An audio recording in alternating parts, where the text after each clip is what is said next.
All right, we're all ready.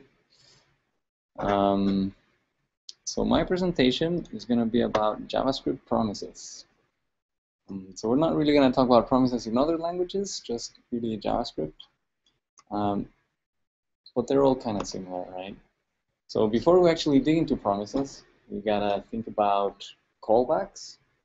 And to think about callbacks, let's just go back to before we ever wrote any like JavaScript code that was like kind of intense. You probably run into this error where, like, you know, you're doing like var x equals 5, and then you get y from the server, and let's say the server returns a 7, you want to see a 12 right here, right? But in your get y method, you have this AJAX request to get y, and you're just returning y right here. This code has not been executed yet because in JavaScript it's all single-threaded, right? So unless you do like a background worker or whatever. But usually, like when you execute this function, you're gonna go through y, and then you're gonna go through this function, and the callback of the function would not have been called yet, and then you're just returning y, right? And you're not really returning the y that was modified here. So that's why it will get modified later. So that's pretty much like how callbacks work, right? We really needed to have this console.log inside the callback, right? And callbacks are just everywhere, and that's really why promises are kind of a big deal now, because we're doing more and more smart UIs on the browser. So we're using more and more callbacks, and promises, they really just help you deal with the callback hell. It still uses callbacks, but it kind of like organizes them a little bit better. So, I mean, these are just some examples about callbacks. I mean, when you click on a button, there's that function, that's the callback, and then there's also built-in JavaScript stuff like the set timeout, that's also another callback, right? And then you've got the AJAX stuff that when the data comes back from the server, then you execute the callback. So, you know, with callbacks, stuff works, but things can get kind of messy, right? And this is one small example of how it can get messy. Like we see the arrowhead pattern right here. Because so in this code, when the button gets clicked, then we want to show some UI that asks for the Twitter handle, and when the Twitter handle comes back, then we want to get the tweets for that person, right? And like if you had more complicated stuff, it would just keep going deeper and deeper, right? And then if you wanted to do things in parallel, things are also weird. You have to do weird things like that, something finished, where you're like counting how many things have finished. So like in this example, we're first getting the tweets for Dominic De Nicola, right? So Dominic is one of the big promise dudes. He's like the main author of the Promise A standard. But anyway, so we're getting the tweets for him. We're also getting the Stack Overflow answers that he wrote, and we're also getting Foursquare check-ins, whatever that is. And you know, we're triggering all these things at the same time, and then when the callback is executed, we're just like caching those results in these local variables, and then calling something finished. And when the three things have finished, then we do something with it. So pretty lame, right? But that's one way to do it. And promises are just really a lot more clean, right? In the first example, where we had the arrowhead pattern, where we're doing things in sequence, right? You would just do something like this. When the button is clicked, then prompt for the user handle, and then get the tweets for that handle, and then show stuff, right? So it just looks more clear, right? We don't have the arrowhead pattern either. It's pretty nice. And then to do the stuff in parallel, you can just do like, you can just make promises for each of these things, and then when all of these promises get resolved, then you can do something with it, right? It's just more clear. All right, so promises look clean, but we still haven't really defined what are like the syntax or like, oh, actually we haven't defined what they are, right? So a promise is really, it's an object that represents an action that can be executed just one time. So once the promise has been, the action of the promise has been executed, like even if you like reference the promise again or whatever, you won't execute it again. And promises can be in the following states. They can be fulfilled or rejected. They can also be pending. And a lot of people, okay, so these are the three like states where they can be: fulfilled, rejected, and pending. But some people like to use settled, where settled is fulfilled or rejected, right? Because when you execute a promise, if something goes wrong, then that's when it gets rejected, right? But if everything goes good, then it's fulfilled. And a lot of people just like to talk about pending unsettled. Right? Because once it's settled, like, I don't know, like in all the stuff that I read, they like to use these two terms, right? Where settled is these two things. But it really depends on who's writing about it. But the important thing is that whatever you put inside the promise, it's only executed one time. And there's a there's a lot of, well, there's these three standards that define like how promises should behave. And there's so the promises A plus is the latest one. It was built upon promises A. It started just as clarifying some things, and now it's actually adding some new things. And then there's also the promises B. That one's really old. I don't even know who implements that. And native browser support. Promises are supported on the latest Chrome and Opera, but who uses Opera? And Firefox nightly. Who gets Firefox nightly, right? So really, it only works on Chrome right now. Yep. But there's a polyfill, right? That if you're using like Opera, like if you're using Firefox, the normal one, or Internet Explorer, it'll like detect that you don't have this promise object, or I mean the promise class, I guess, and it just adds it, right? So it's supported everywhere. And this polyfill is based on rsvp.js, which is A+. So that's pretty good. And the A+ guys are actively updating the ECMAScript 6, right? And that's where all this promises stuff is. And because Chrome really keeps up to date with all the new things, right? Because the ECMA script is still on a draft. It's not official yet, but Chrome is already implementing some of that stuff. So, all right, promise libraries, there's plenty of them. Q is the most popular. It's very robust. It's the one that anyone that does some serious promise stuff uses. But then there's a lot of other ones. This rsvp.js is the one that we just talked about. And then Bluebird is really popular just because it's fast and lightweight. I've only seen people use Q and Bluebird, but I'm sure all of them are being used by some people, right? And then jQuery also has promises with their deferred objects, but they are really not promises A+ like certified. They don't follow the standard at all.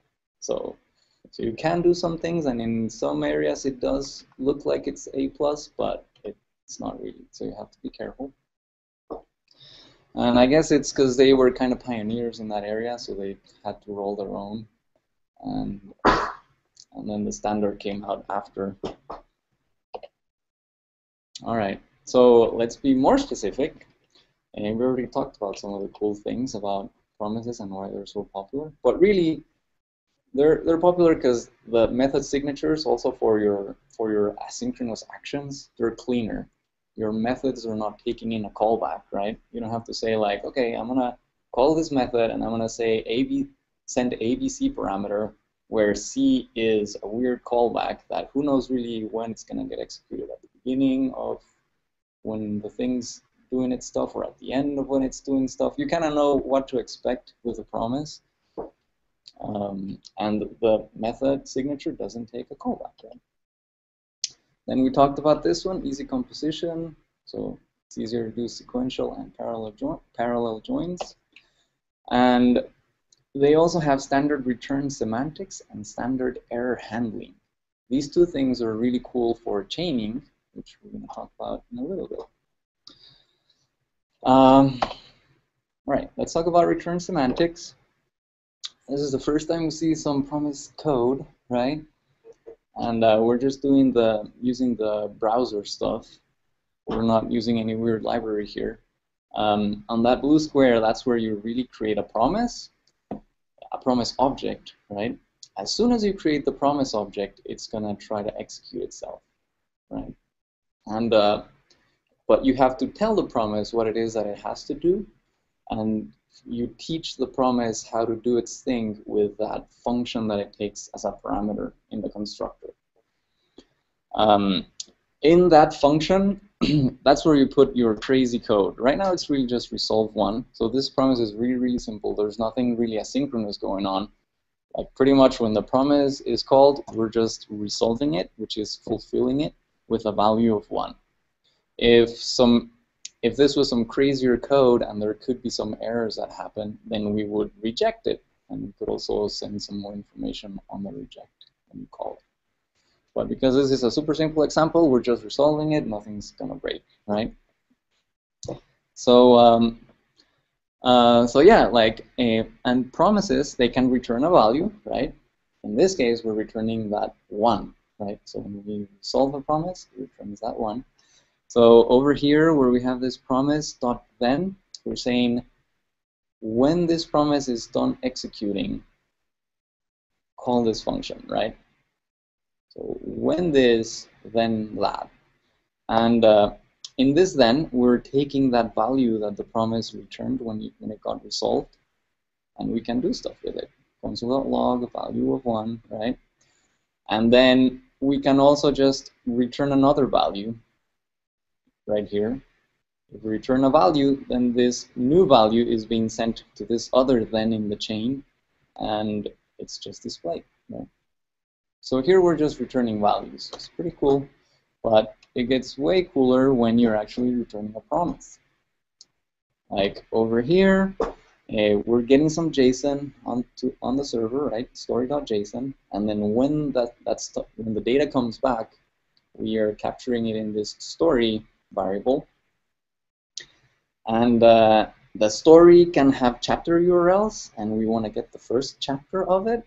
So to do that, we can return another promise, right? So once this promise is fulfilled, we're using the value of that promise to call this second promise, and we just, yeah, we return the promise, and because we return the promise, not a value, it knows that it has to execute this then when this second promise gets fulfilled. So that's where it gets really cool. So if you return a value, stuff is executed immediately. If you return a promise, it waits until that promise is done executing to do its thing.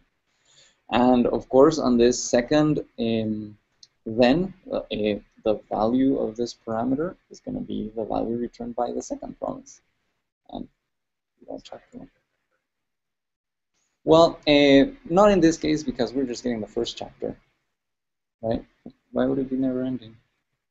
Like in this case, we're just doing this get JSON promise. So this returns an object, right? And we're just dealing with these two.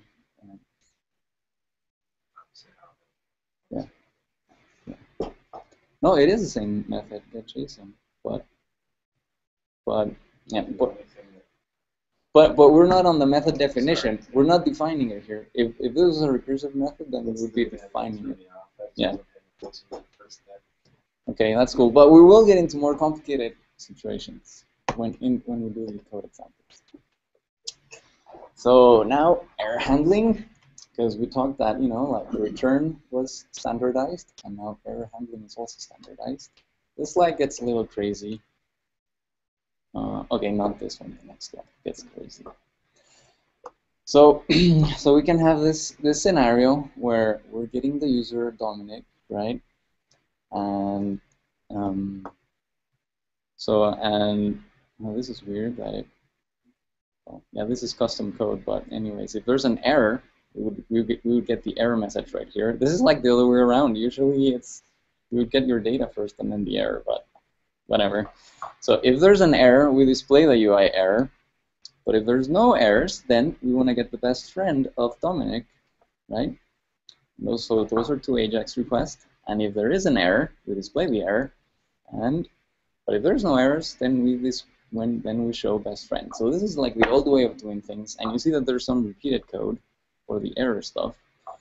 But if we use the promise framework, then all of that is standardized, and you know how to deal with errors. Everyone knows about them. So the code becomes more clean, right, and just more clear, right? So we get the user Dominic, and then and once that comes back, once that promise is fulfilled, then we get the best friend. And if there's an error on this get user, then we say old UI error.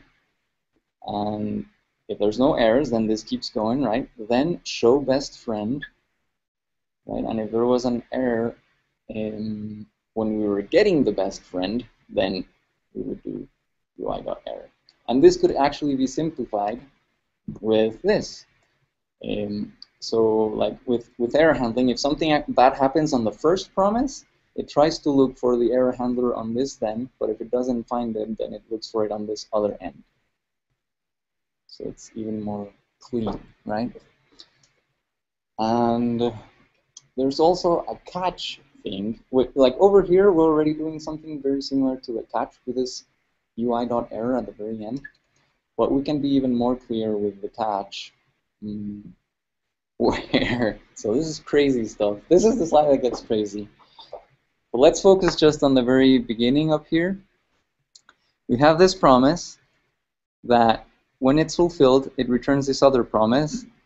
And when it's fulfilled, it returns this other promise, right? But if async thing 1, 2, or 3 fail, this catch block will be the one dealing with the recovery, right? So that's what's happening in there. And I wanted to put a complicated example just so you can see like all the complicated scenarios that you can deal with. You can do stuff like this where, you know, if async 1, 2, or 3 fail, then we go to async recovery, right? If async recovery fails, we go to async recovery 2. If async recovery 2 fails, then don't do anything, just log it.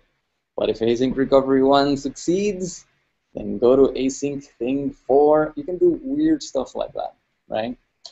And yeah, they're using like the catch and the catch syntax mixed with the thens that take two functions as parameters, like the previous example that we were looking at. And we don't have to go to the details of how all of this works, but I just wanted to show you that you can handle like complicated scenarios. And so this already looks a little bit garbled with promises, but if you were not using a promise framework, it would be a complete nightmare for sure. Especially if you're new and you're coming into the new code base, you're like, what the hell, right? What the hell's going on, right? So, yeah, that's that.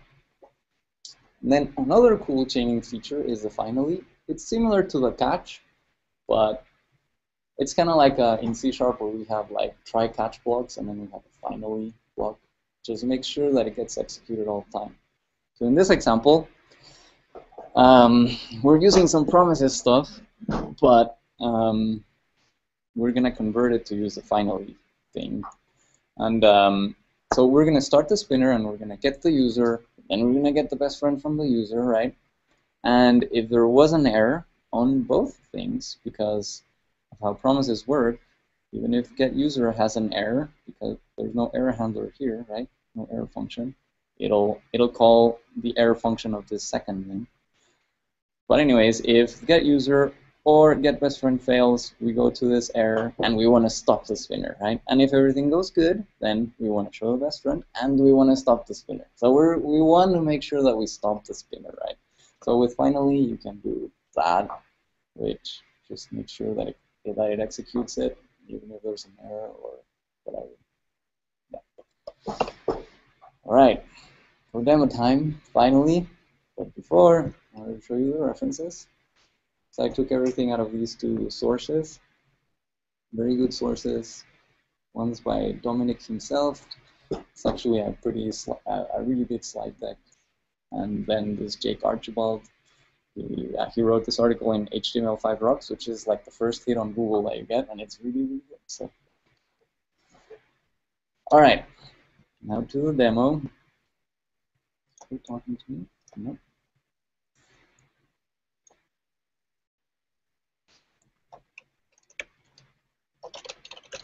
So let's start. All right, for this demo, we're not going to do any server stuff, at least for this first part of the demo. Later, we're going to get into a server-side example. But for this one, we're going to keep it simple. We just have a button in this document, right, on the body. We have a button and an image. When we click the button, we want to just show the image, right? The image is already there, but if you notice, it's not displayed because we have display none. So this is kind of a lame example, but it'll get us more familiar with the promise syntax for a later example that's more complicated. So the way that a lot of people like to create promises is it's pretty clean. They create it inside a function. And let me show you how they do it. Let's call it click promise function. Click promise. And we're going to say, okay, when we click this element, so this is a click promise for a specific element, right? And this promise, this is really just a wrapper for the promise that I will really be returning. We're going to return a new promise, right? So that's really what we're doing in here, but we have to teach this promise how to do its thing, right? And to do that, we send the function in the constructor.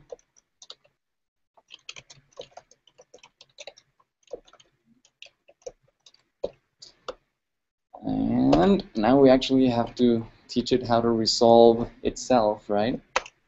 And in this scenario, it's actually pretty simple.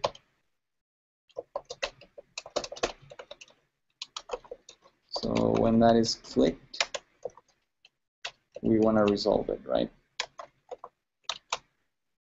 So that's like a really nice click promise. We could be doing this directly wherever we're going to be using the promise, but it's kind of nicer to just wrap it up in this function. And notice that I'm writing all the JavaScript on the document.ready. So pretty much right after everything's loaded, boom, this is going to get executed. We create the promise. Well, actually, we create the promise function right now, but now we're actually going to use it. So we're going to create the promise, right? And we're going to say when button 1 is clicked, right? Then we want to do something. And what we're going to do is just display that image. So let's do image1.css display inline. Okay, let's run this. So we show the image, bam, done, right? Pretty quick. But this was super lame because we're not really doing anything synchronous or asynchronous or whatever. We're really just wrapping this click and making a promise out of a click, right? Super simple. But let's do a little bit of chaining in this simple example before we go to our more complicated example. Let's say we want to make another promise. Well, let's say we don't want to just display the image right away, but we want to display a spinner, and then after 2 seconds, display the happy image, right? So for that, we're going to create a delay. Normally, we would just use like set timeout or whatever of 2000 milliseconds, but we're going to wrap that in a promise.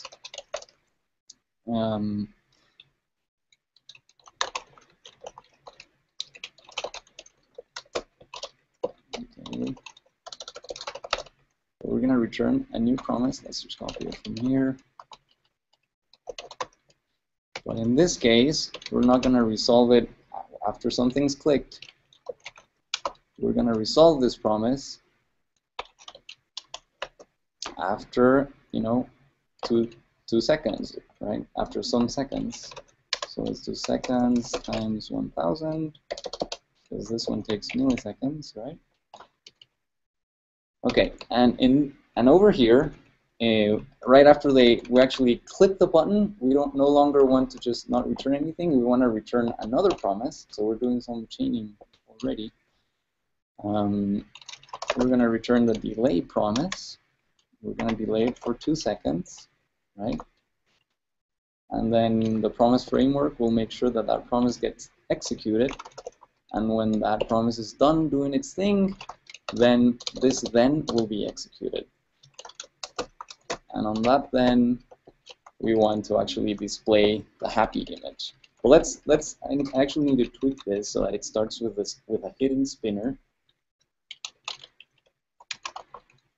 And so when we click the button, we show the hidden spinner, and after 2 seconds, we want to change the image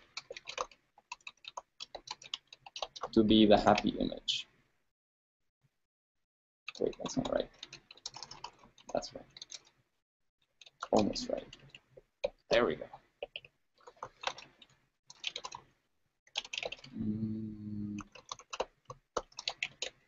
Okay, let's try that out. So we click it, the spinner shows, and then we see happiness. We achieve it. So, okay, so that's already like some chaining over here. And what do you guys think will happen if we add an alert here? So at first, it's pretty straightforward, right? Just gonna see here, right? And then stuff keeps executing. But if I click the button again, what do you think will happen? What?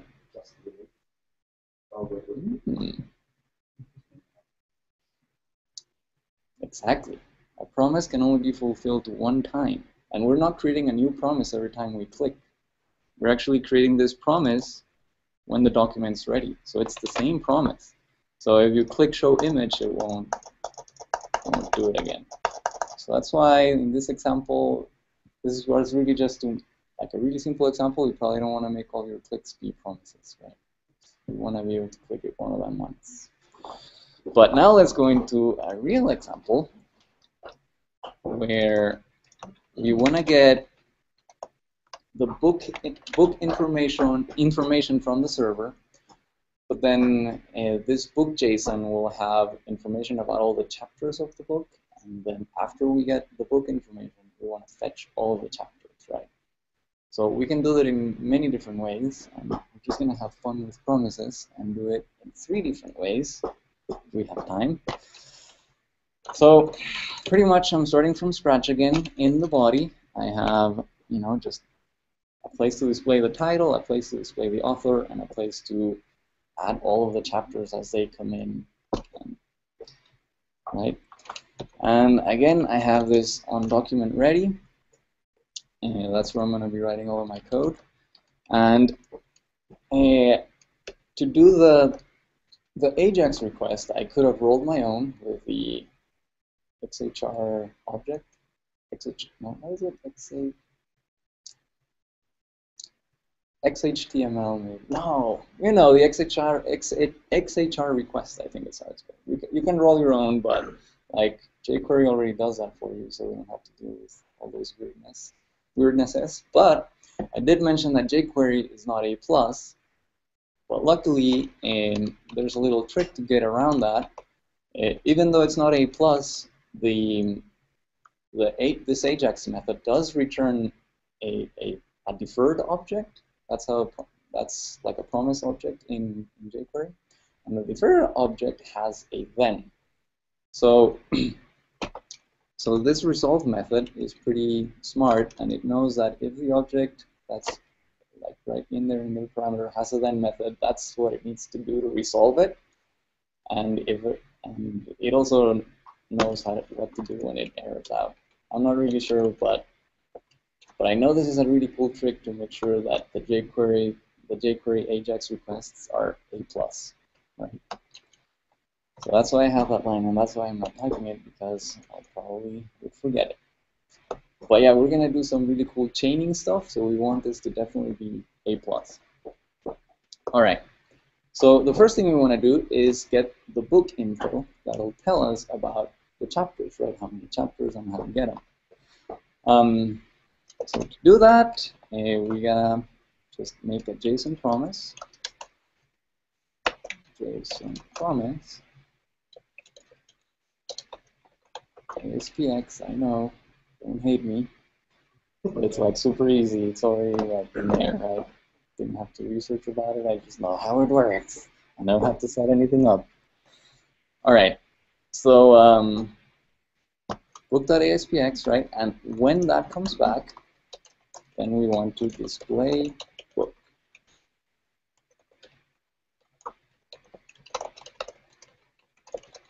And this display book function will take the book data, right, from the server as a parameter.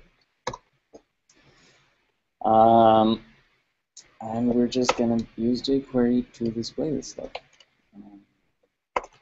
Title, HTML. Yeah, so title is one of the JSON properties in that data object. And there's another property called author. And there's also another property called chapters, but we're going to look at the network tab in Google Chrome. So I just see what it comes back with, because I think this should work already. See? Yeah, it worked. So see, like I show the lean startup, like Rias, I'm not sure how you pronounce that. And if we look at the network tab, still refresh, we see that we fetched book.aspx, and this is what it came back with: title, author, and chapter URLs. And this is really where things get interesting. In this case, we have 5 chapters. It tells us where to go and fetch them. Right? So we have to do that fetching. And we can do it in many different ways. But pretty much what we want to do is we want to display the book, and we then want to get and display chapters. And after that, let's just display a nice message that says done. So this is what we want to do. And in this first item in the chain, so pretty much when this JSON promise is done execute, we're displaying the book. So here we're not going to be dealing with another promise, because we're not going to be fetching for the chapters there. We're going to be fetching for them here. But because this is in the chain, we want the same argument that this method received. We want it to also be received by this other method. And to do that, we just have to return it from here, right? Just returning a value in this then. Because we return the value, we can capture it in the other thing in the chain, right? Okay, so we have the book data, and now this is where things get interesting. We're gonna, let's do the easy one first. Display done, right? And then we're gonna do the interesting one. Display done is really just gonna do chapters. And we're going to be like appending stuff to it. That's why I used appending here. This is going to be like the last thing we append to that div. So we have a P, style, template, bold, beautiful, and all done. All right, so that was the easy part. Now we're going to go with the more complicated one, the really interesting one, where we get and display chapters, right?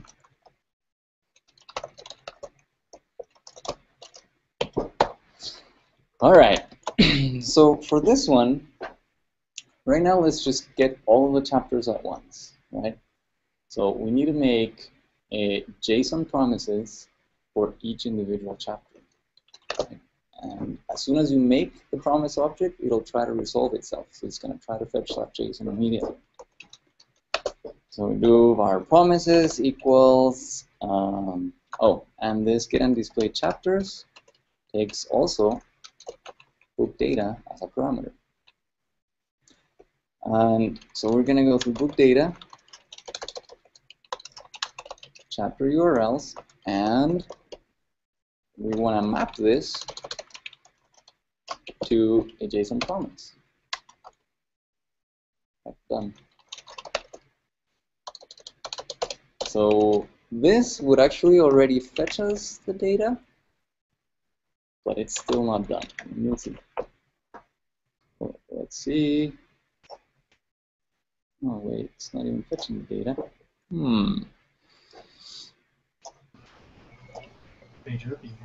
I'm doing a lot of weird stuff here. Oh wait, this is why. It's not working. Here we go. So you see, like, it is fetching, it fetched the book, and then it fetched all the chapters, but we're not displaying them ever, right? And let's look for our done. Our done is not being executed either, because we're doing a lot of things weird. First, you know that anything in the chain can return a value or a promise or nothing, right? But in this case, we want to make sure that display done is executed once this item in the chain has executed all of the promises, right? And we're not really saying that over here. To do that,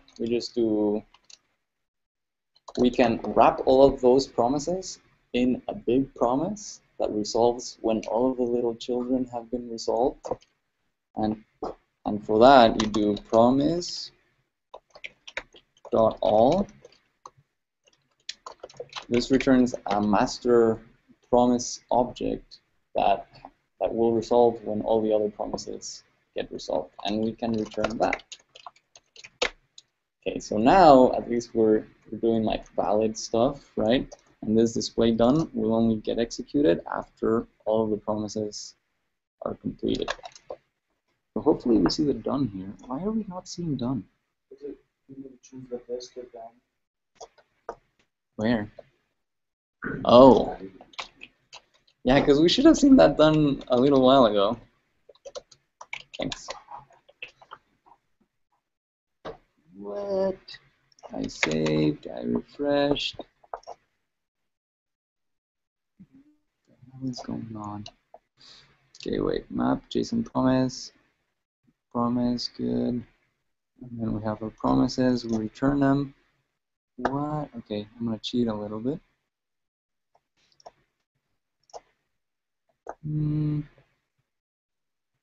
Oh.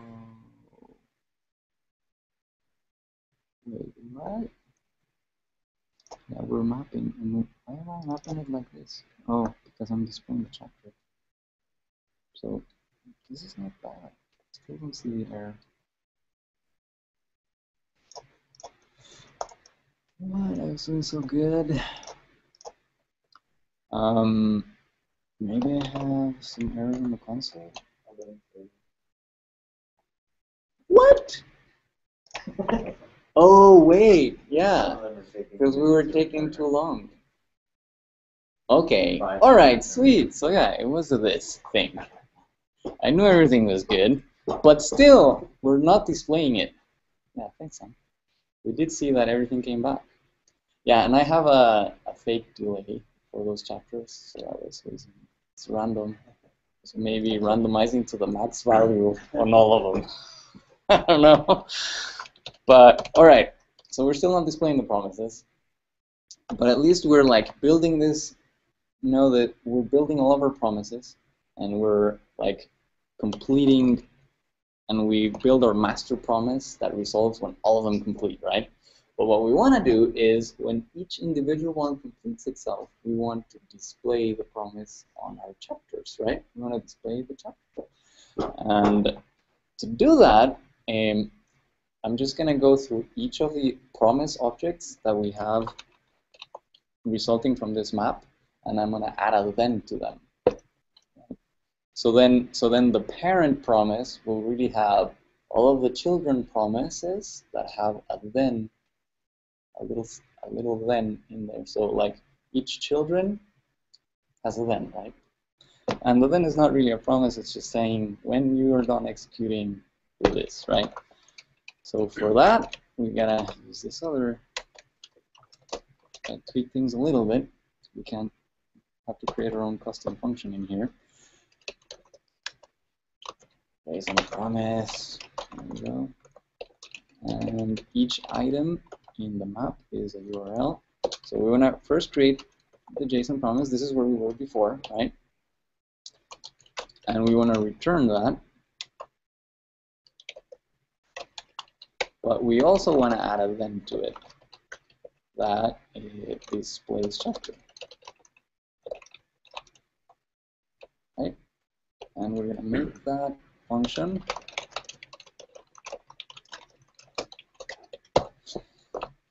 And in this function, we have chapter data. And yeah, that's pretty simple. We just do something very similar to that, where we're gonna append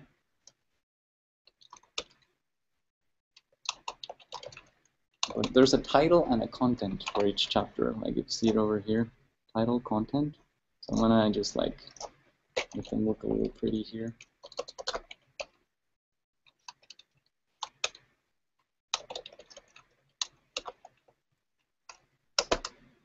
Alright, so this is where I'm gonna put the content.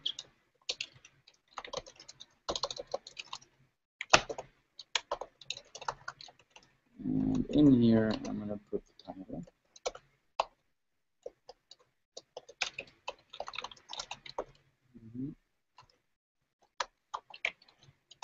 I think we're good. Let's see it. There it is.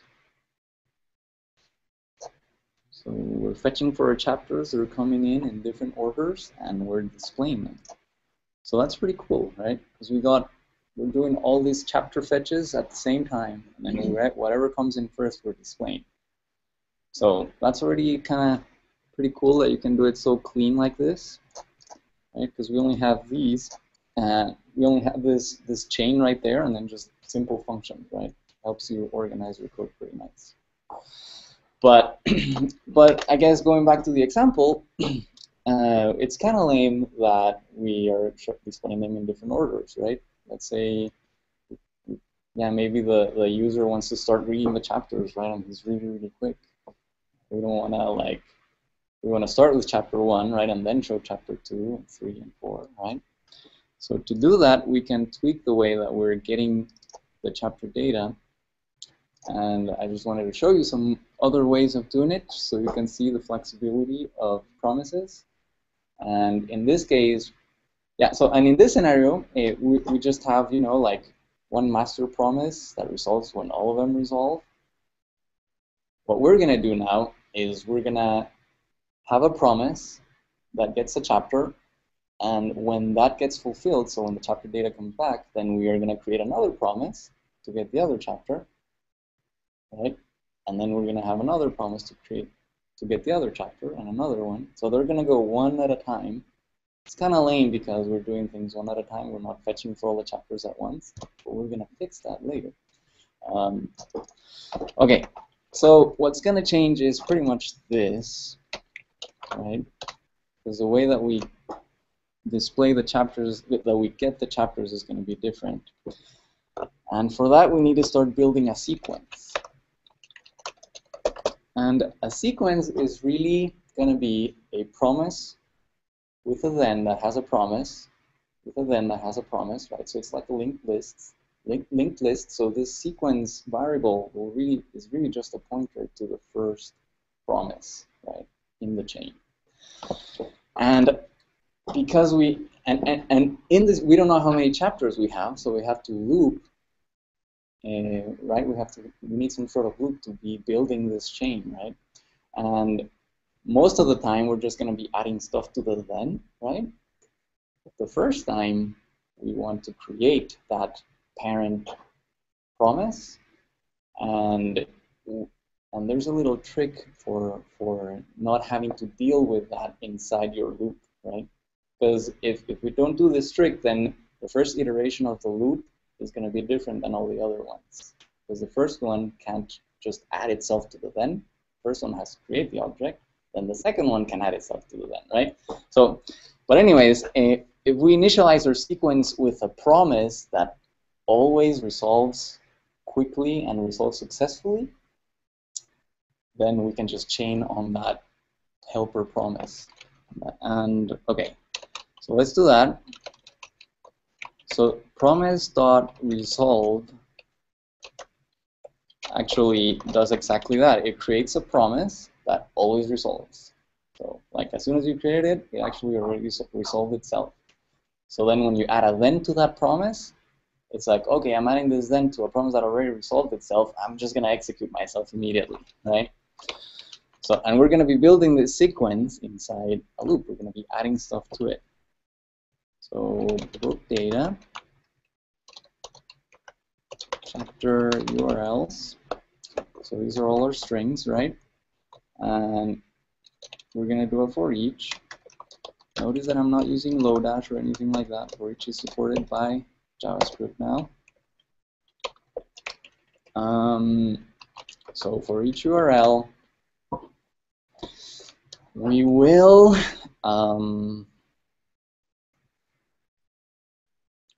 oh yeah, we're building up the sequence, right? So the sequence is going to be what it was before with a then on it, right? And this then will be a JSON promise. But sadly, we have to send the URL parameter, so I can't just do that. I need to do the whole function. What? Function.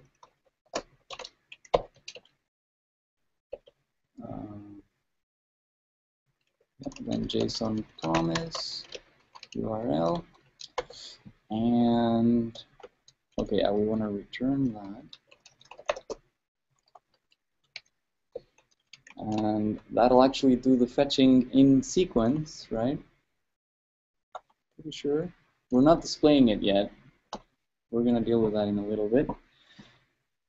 So this is the for each, right? And now we have our sequence, and we can just return the sequence. So notice that we don't have to do a promises all, because in this case we don't want a master promise that wraps all the children promise. In this case we still have a master promise, but it has a chain to all the other promises. So we're just returning that promise, and it knows that once that resolves itself, it has to keep calling all the other promises. So hopefully I don't have any syntax errors. Yeah, we're not displaying anything, so but this is happening, and it's happening in order, which is good. All done, right? So now let's worry about displaying it, and we're gonna do so now we're gonna add another then to display stuff right after the JSON promise came back from the server. And so pretty much for each URL, instead of just adding one then, for each URL, we're going to add two thens. The first then is the one that deals with the JSON promise. But then the other one is going to be, yeah, this is good. Yeah, and then the other one is just going to display it.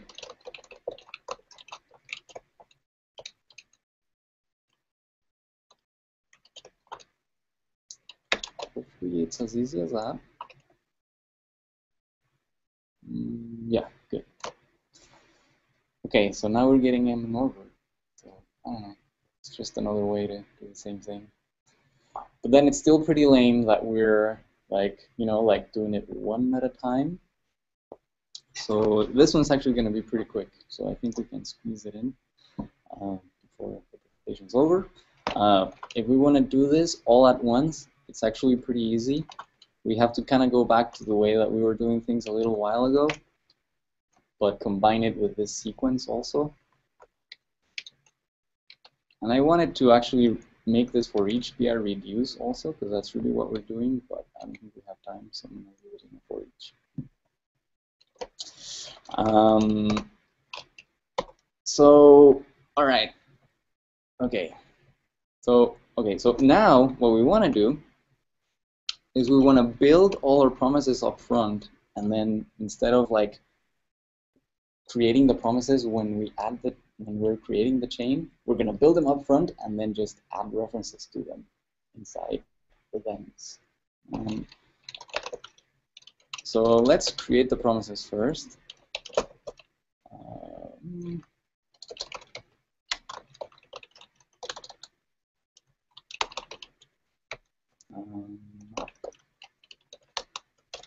JSON promise. Like this. And now I created all my promises. But I don't just want to fetch stuff. I want to fetch stuff all at the same time. Then as the promises get resolved, I want to like control what happens, right? And we're going to be adding that control right now. Okay, so for each, okay, we're also going to be building a sequence. It's pretty much the same sequence as before.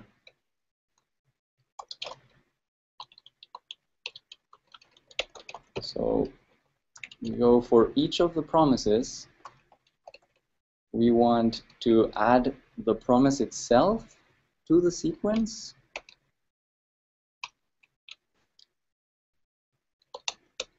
Good like that. We want to add the promise itself.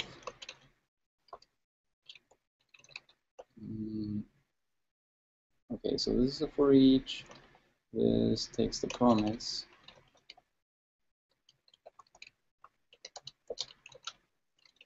And then besides using that promise, we just want to, yeah, just display it.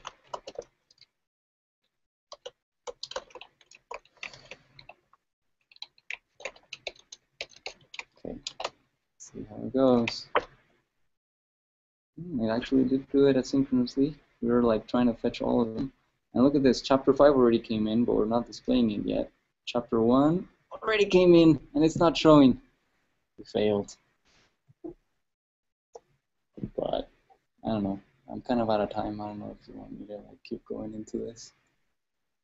Or you could just go over it a little bit later. All right, perfect.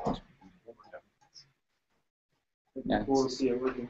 Yeah, you'll see it working later if you come to the other presentation. Do you guys have any questions? I guess I should have asked if you have questions more often. Thanks.